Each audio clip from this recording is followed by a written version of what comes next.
There on the middle one. Well, good evening, everybody, Oh, it's time. and welcome to our Council Cabinet meeting. And can I, first of all, ask for any declarations of interest? None at all, thank you. And to confirm the minutes of the meeting of the 15th of January. Are we content with those? Yep. Is somebody proposed? Proposed by Councillor Trelfall and seconded by I'll second. the Deputy Leader, Councillor Fazakerley. Are we all in favour? Thank you. I'll sign those.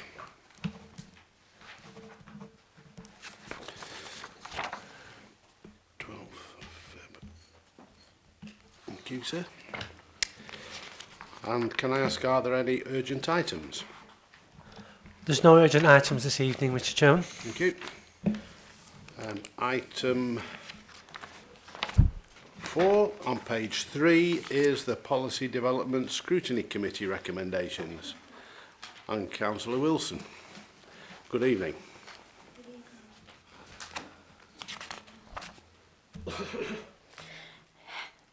Good evening.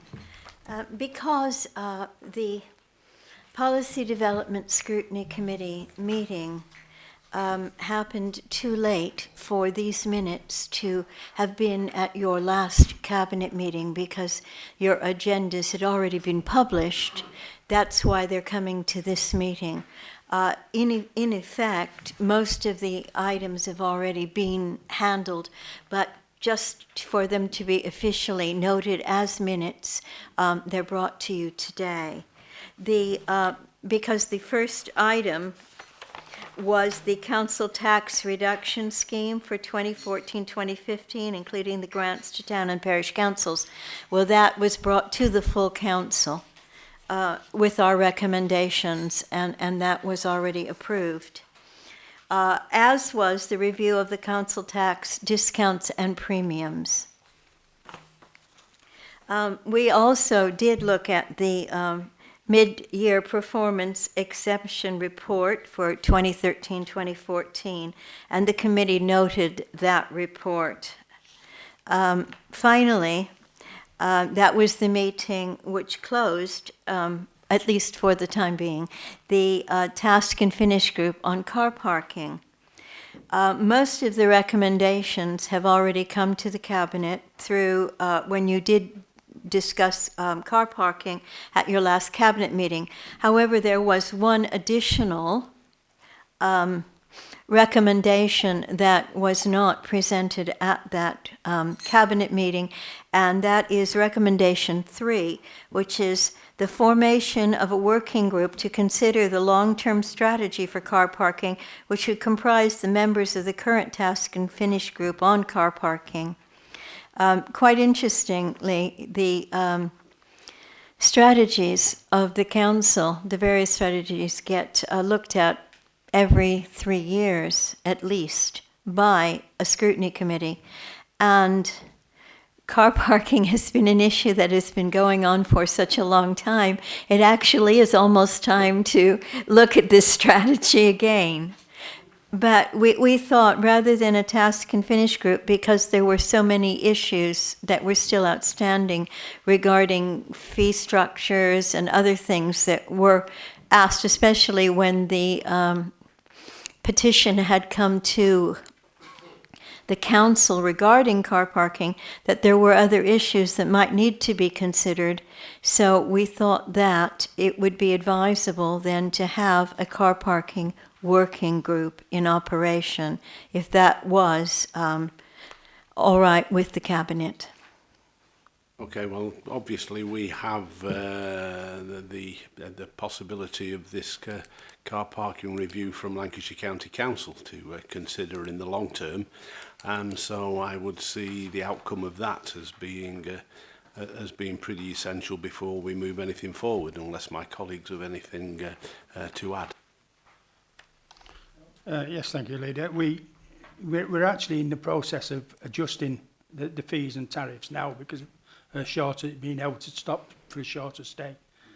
and so I think it's a bit premature, is this. I think it is best to see what happens over the permit, over the shorter stay parking, over the review that LCC are going to do.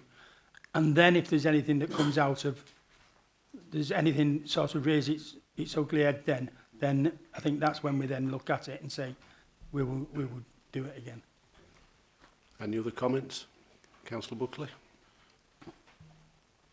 It's just a note on the declaration of interest, because it's just, you know, I've thought about the fact that when this matter, the review of council tax discounts and premiums was discussed previously, and it was discussed at full council, a number of us declared interest, and we in fact left the room.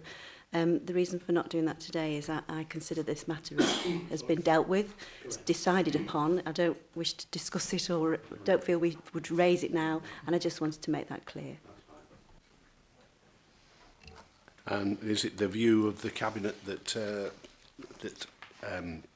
recommendation 3 to be withdrawn for the time being, until the outcome of the Lancashire County Council review, and also the changes that we actually made with regards to charges For motor homes, conditions. for longer stay, Okay. and things like that. Do we all agree with that?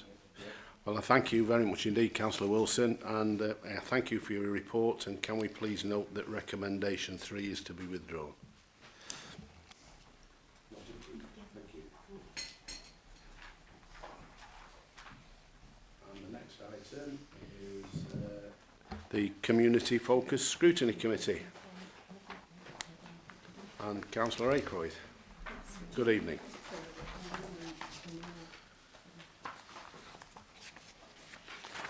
We should have had the proposals and seconders for the previous for the previous scrutiny committee.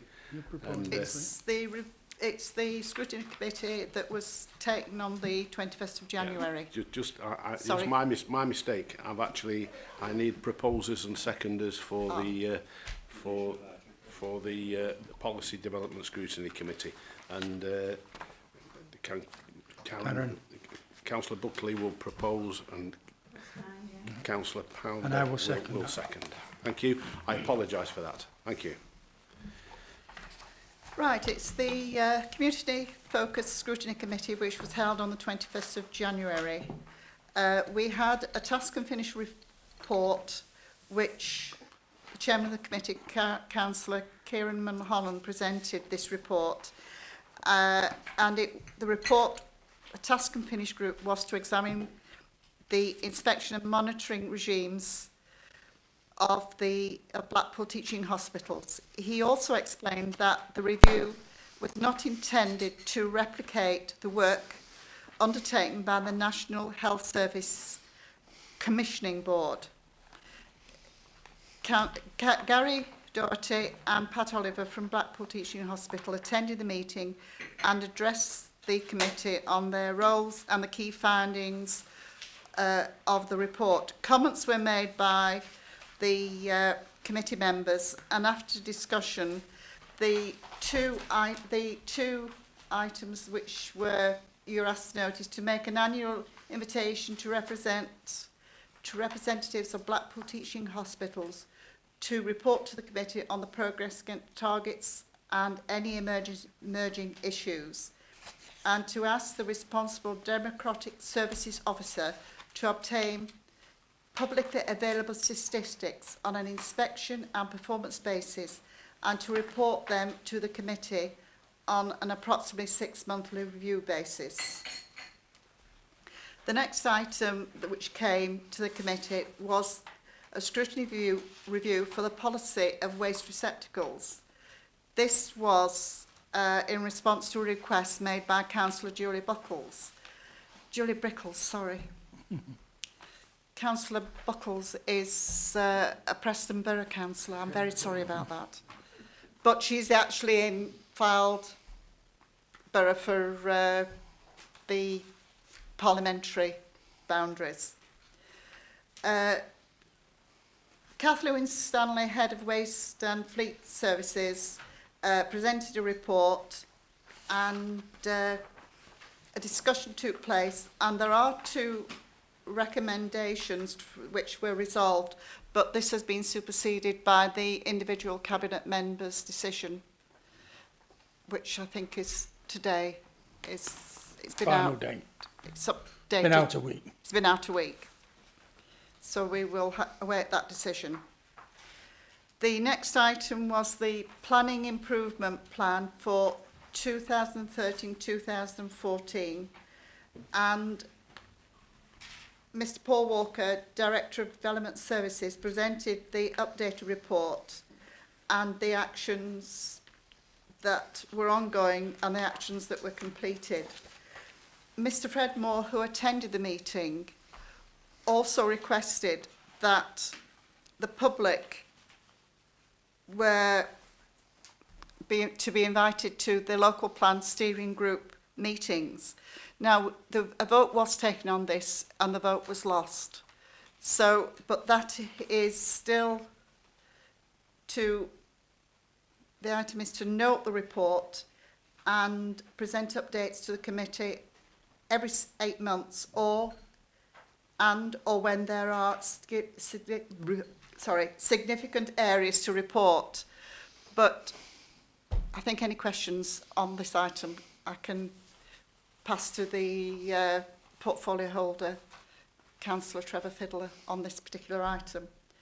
And the next item was the Fylde Coast bathing waters, and the results of the actions were to note the results on the actions taken to improve bathing water quality, to present a future meeting of the committee a breakdown of the work of the Fylde Coast Peninsula Water Management Group against the 10 action point plan, and to urge the portfolio holder for the environment and partnerships via the cabinet to give this matter his urgent attention.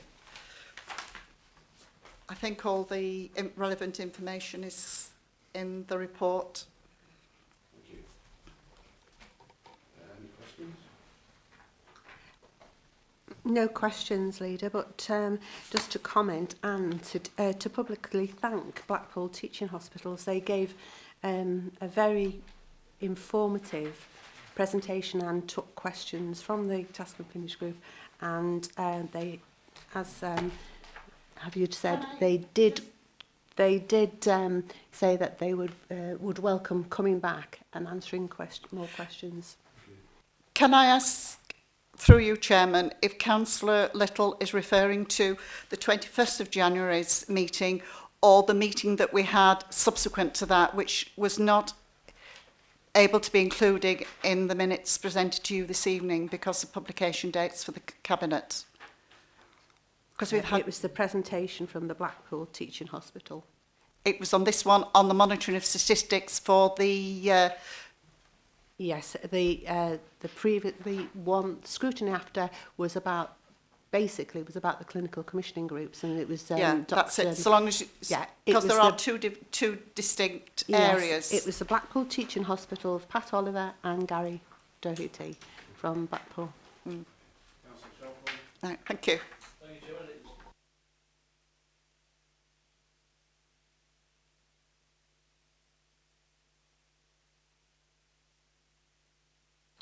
The work that's been done has been met by regular meetings with myself and the officers, Andrew Dixon and Paul Walker. I myself have attended some of the Peninsula group meetings, and whilst we interact with each other, but it's, for my focus, it really is waiting of the results of the United Utilities stormwater project that's going on now, which is due to finish at any time, and that we're hoping will significantly improve the bathing water qualities. So we're not relaxed about it as yet, but we're hugely waiting for these results, which will the sheep feces content in the bathing waters will be found to be sort of an overactive part of what is the bathing water qualities result downturn this year, but significant improvements over the last 2 years are there to be seen. So we, like I say, we're usually waiting on further results from for this year, furthering into this year from the storm water project that will be a catchment to the Ribble Valley as a whole. Which will impact on the bathing water results. So, that's the results that we're hoping to achieve by the end of this year. Okay, thank you. Thank you. There's two points I'd like to make. One is on the health, the task and finish group surrounding the health and the invitation, the Blackpool Teaching Hospitals, the invitation to them to report to the committee. And my question there is, can we usefully do anything if we invite them and they come and let us know how they're doing or how well they're doing or how well they're not doing? Can we usefully do anything with that information? The information will be against national statistics from them. I don't know whether Councillor Little has anything to add to that.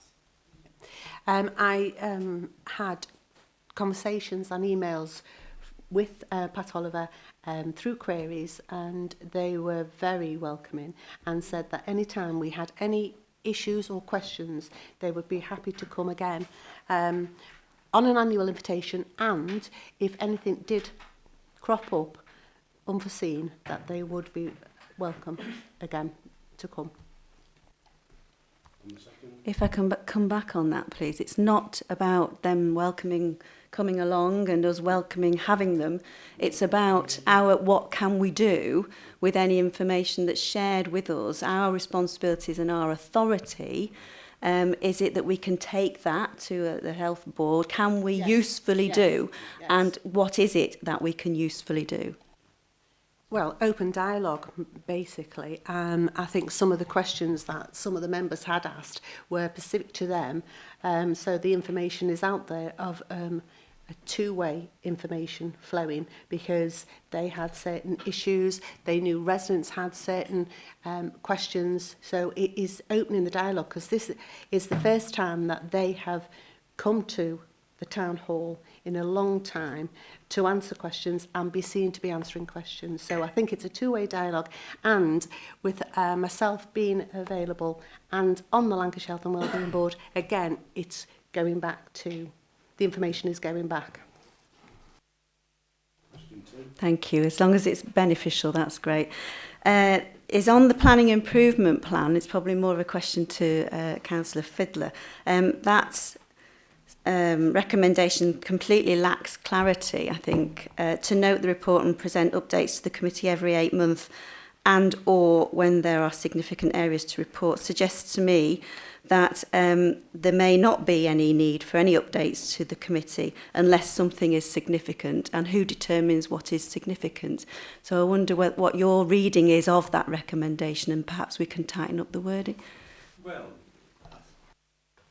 I think you had a list of something like 14 recommendations from the Planning Advisory Service when they attended Fylde 18 months ago. Some of them, to me, are quite woolly, and I agree with you that the most significant recommendation, of course, is at the member level rather than the officer level. And what really concerns me, this is the greatest hindrance to an effective planning delivery service at Fylde. Throughout that executive summary by the Planning Advisory Service was constant criticism that we have members on the Planning Committee who choose to be parochial and seem to be very reluctant in taking on the Fylde strategic role that we expect of them, and certainly when we're dealing with the local plan. But really, in terms of, I wasn't there at the scrutiny, so I don't know, Christine, just exactly what issues you identified from those 14 points that required additional scrutiny that Councillor Buckley is asking. This was a result of the previous meeting coming back with the recommendations. And yeah, it's an ongoing review. It is an ongoing review. Some of the points were action points were completed, some of them weren't, and some of them were still ongoing, which will be coming back to another meeting when we did set a time limit on them. Yeah, following up from what Councillor Buckley has asked of me, and I'm now passing it back to you, which I shouldn't do, but I am doing, is simply what was the items discussed at scrutiny that the committee thought required additional work being carried out, which would then require it to come back in 8 months' time. I haven't got that information to hand, but I can let you have that, Sir Councillor Fylde. So I don't have that information, Karen. I can suggest a tightening up of the wording, perhaps, if it simply read, to note the report and present updates to the committee every 8 months, or more frequently if there are significant areas to report. It's really the and or when there are significant areas. It completely annihilates this recommendation. So if it was or more frequently if there are significant areas to report. That makes sense, because there might be a significant change next month and you don't want to wait 8 months before you actually go about doing something about it. Ask a question on the Blackpool Teaching Hospital Task and Finish report is where it's going from here. I'm particularly fond of keeping up to speed with what's happening in our local hospitals, and it's a good piece of work, has been commented on this evening, but it's where we're going from here, because I really would like to have an impact into our local hospital as a council. So it's really the nature of that question I would like to select. If you in the report it says Mr Doherty indicated that Trust has undergone an inspection on 15th and 16th of January at the QC Quality Commission, and he went on to say that the Trust expects a draft report on the findings by the end of February, early March. So the findings from the CQC will be available at the end of February, early March, so that they will be, they'll have the information from the CQC that all the work that's gone, that will be out in public domain then. So anything that's not addressed by them, I'm sure they are quite available to you if there's any questions. Can I ask a question? And how will we take that forward to impact on the issues that are brought forward? You know, like into the ribs. How will we go forward from that report? Well, we could always call them to one of our other scrutiny meetings, and we can drill down on them again. You know, they are open. They're openness. Okay, thank you. I think our residents around Fylde that use Blackpool Vic know very well that they are under scrutiny, that their performance is under scrutiny, they're in the spotlight. Going back to Councillor Buckley's point, what we can do as a local authority, because all this information as a constable being under the spotlight and being monitored more effectively than they had previously, what we as a Fylde Borough can do when this information is made public, hopefully there will be an improvement in the performance. But if there wasn't, just what authority has this borough got in saying, now that you're in the spotlight, we really need to move it forward? How much authority does this borough have? Where would you make that sort of criticism, and where would you take it in terms of getting that improvement that everyone wants? They take it to, like I say, they take it to the Lancashire Health and Wellbeing Board, because that's what happened with the Morecambe Bay hospitals, you know, and so they do look at that, and it does get escalated up.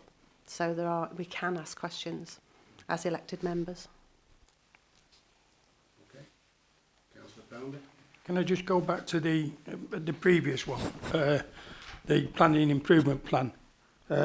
I was sat at the back of the room on that night, so I know this was probably 4 or 5 members particularly having a go at this local plan steering group, and I think the end result was because they were trying to, well, as you can see from the first item with Mr Moore, wanting it to be into the open, and it just carried on.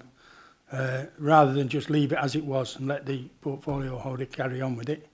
I think that was what this recommendation came out of, because a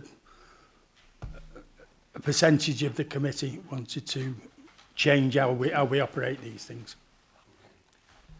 I think we're all aware that the driving force behind making the steering group a public body and open to the public comes from Fred Moore. And with the following that Fred Moore has, you could expect and anticipate those councillors who supported him. And some of these issues were rehearsed in the last council meeting.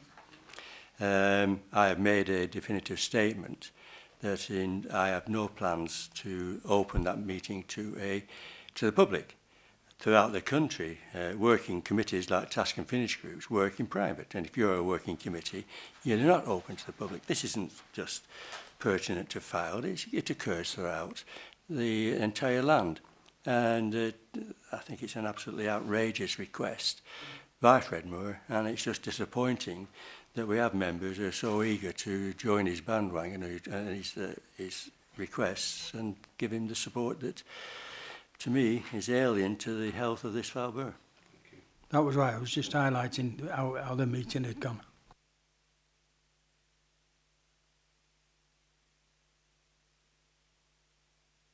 Accept your report with an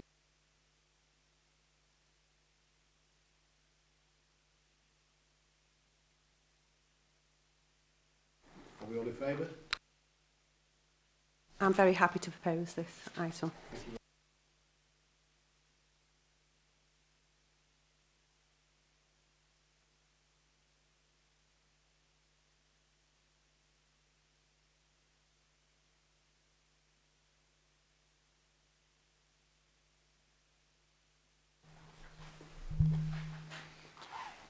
Thank you, Chairman. Good evening, members.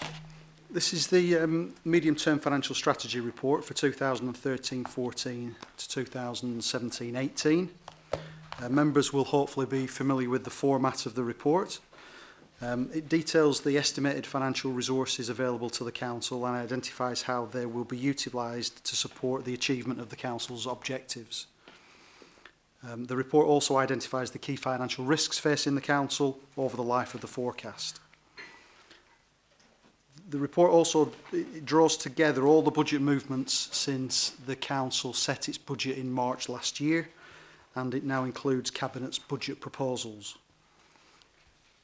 The report will be updated as a result of the decisions made by Cabinet this evening, and it's also on the agenda for Policy Development Scrutiny Committee on Thursday this week, and will ultimately be considered by Budget Council on the 3rd of March.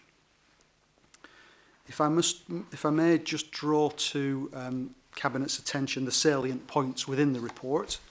The first few sections set background of how the MTFS is brought together, details of the process.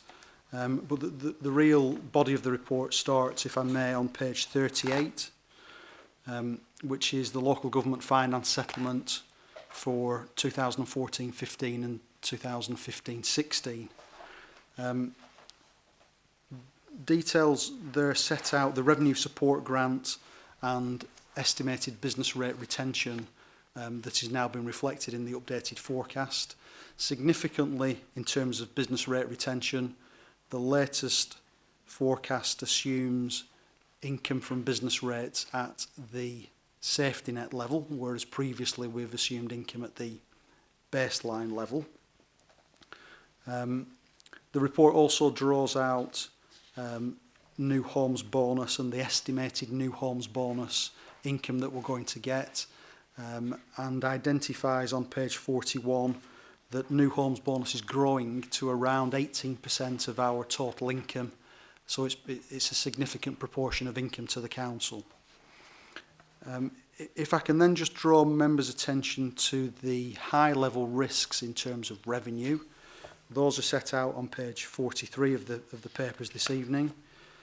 As I've just referred to, new homes bonus is a significant risk because during this current financial year, the central government were considering top slicing new homes bonus, and that would have presented a significant reduction in income to the council if that had gone forward. The government have committed to reviewing the operation of new homes bonus, So that is a significant risk to the council. The second high-level risk that's identified in the report is around government grant support funding, which has been on a reducing trajectory as part of the government's deficit reduction programme. So that's the second high-level risk that we have. And a third high-level risk which has emerged within the last month is in relation to waste recycling cost-sharing arrangements with Lancashire County Council. The County Council have made a decision and notified district councils very recently of that decision, in that the cost-sharing payments that are made under the Lancashire Waste cost-sharing arrangement are likely to cease after 2017-18. And this is a significant income that we currently get from LCC, and County have basically put us on notice that that income is likely to cease from 2018-19. That equates to about £750,000 worth of income that we currently get. Should that come to pass, and County have made that decision, that's a significant dent in our revenue budget. So those are the high-level risks. There are a number of medium and low-level risks that are set out in the report. I just wanted to draw the high-level risks to the attention of Cabinet. Those are revenue risks. In respect of the capital programme is set out in Appendix G of the report, but I just want to mention the more significant risks in terms of the capital programme. There are changes afoot in respect of disabled facilities grants from 2015-16. Disabled facility grant income that the council currently receives directly from the DCLG will be going to Lancashire County Council through the Better Care Fund, and the County Council will then be considering how they are going to distribute that within districts. So that effectively puts a middleman in the chain, and that may present a risk to us as a district council. And the other risk in respect of capital is the accommodation project and the reliance on asset disposals to fund the refurbishment work of the town hall building. So those are the risks that I just wanted to point out.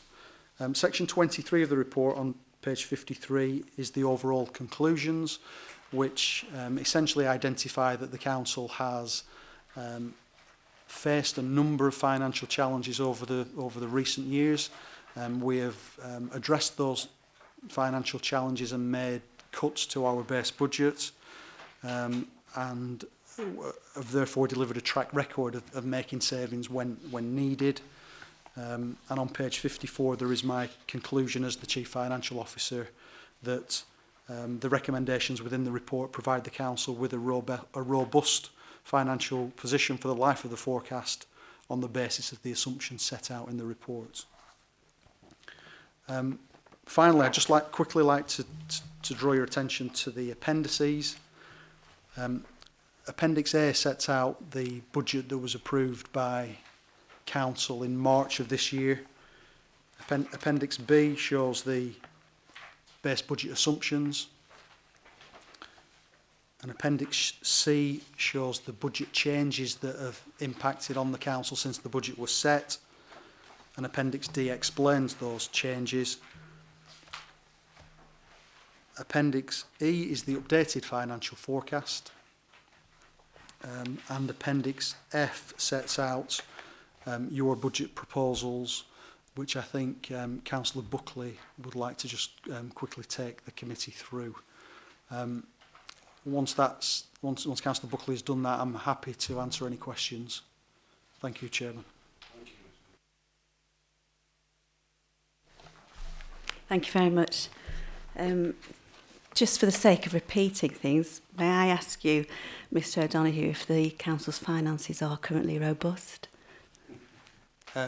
Yes, they are. On the basis of the assumptions set out in the report, they are robust. And they're robust in this present financial year?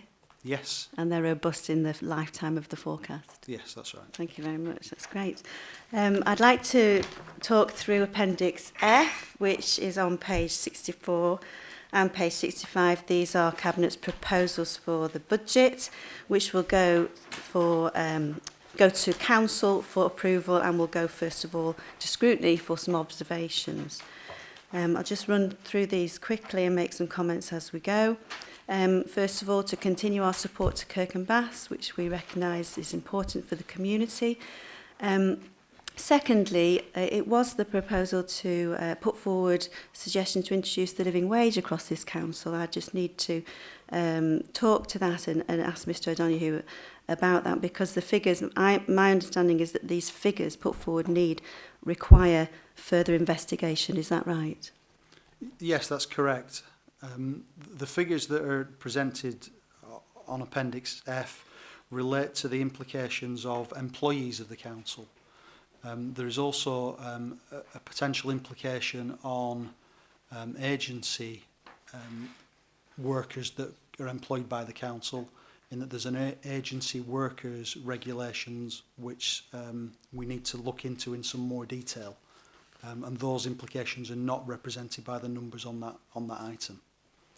Yes, thank you. So in view of that, I don't see how we can put forward the proposal as it stands until we have the full implications, financial implications. So, but we want to hear what they are.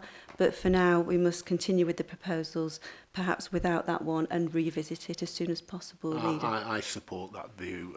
We should withdraw that item for further consideration. And that it's totally clear that the reasons being is that the full financial implications at the present time are not yet known.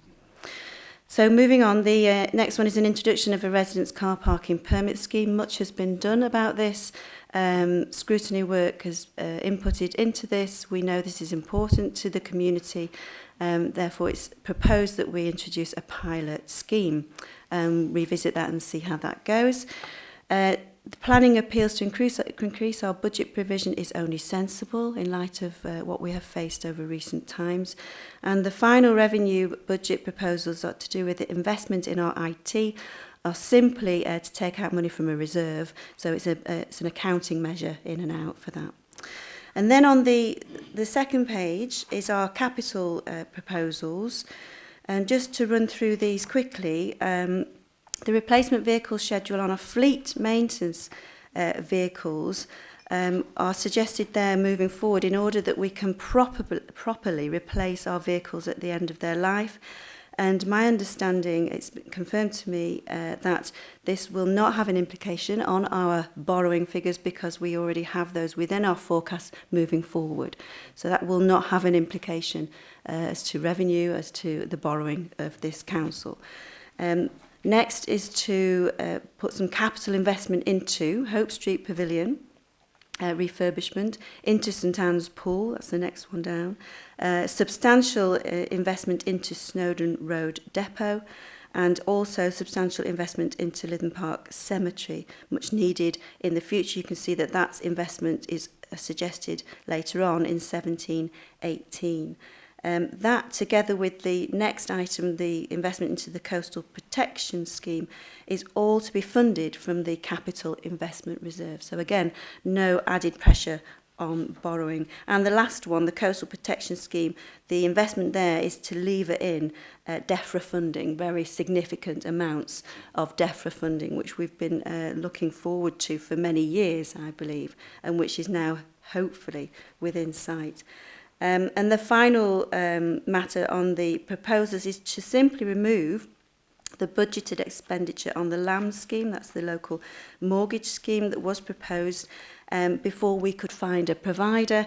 We're quite well aware that the government have introduced a very similar scheme, which does exactly what we would have proposed to do. So therefore, it's sensible that that money is returned to Section 106 and be used for that purpose. So those are the proposals. I think in order to look at the recommendations, to make sure that we dealt with the living wage proposal, which we don't forget about, but we need to find more about the financial implications, we would need to amend 1B.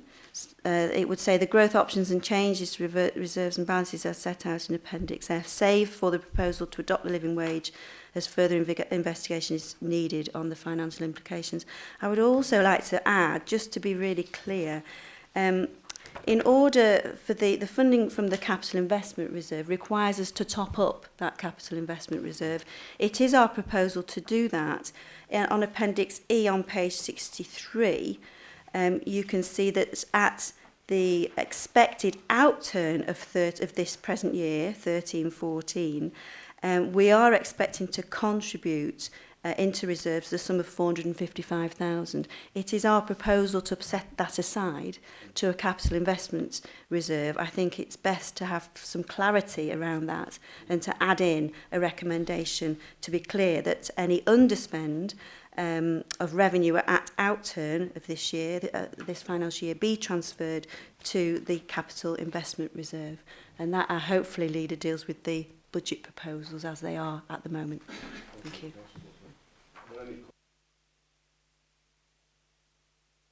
Mr O'Donoghue?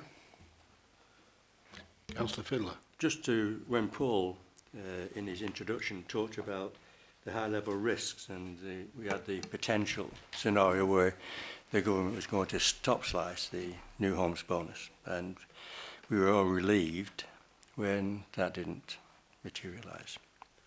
But there's another threat in terms of the Localism Act and the formation of neighbourhood plans.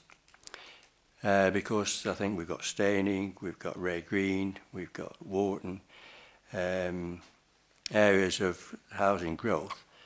And once the neighbourhood plan is in place, then they're entitled to a percentage of the new homes bonus.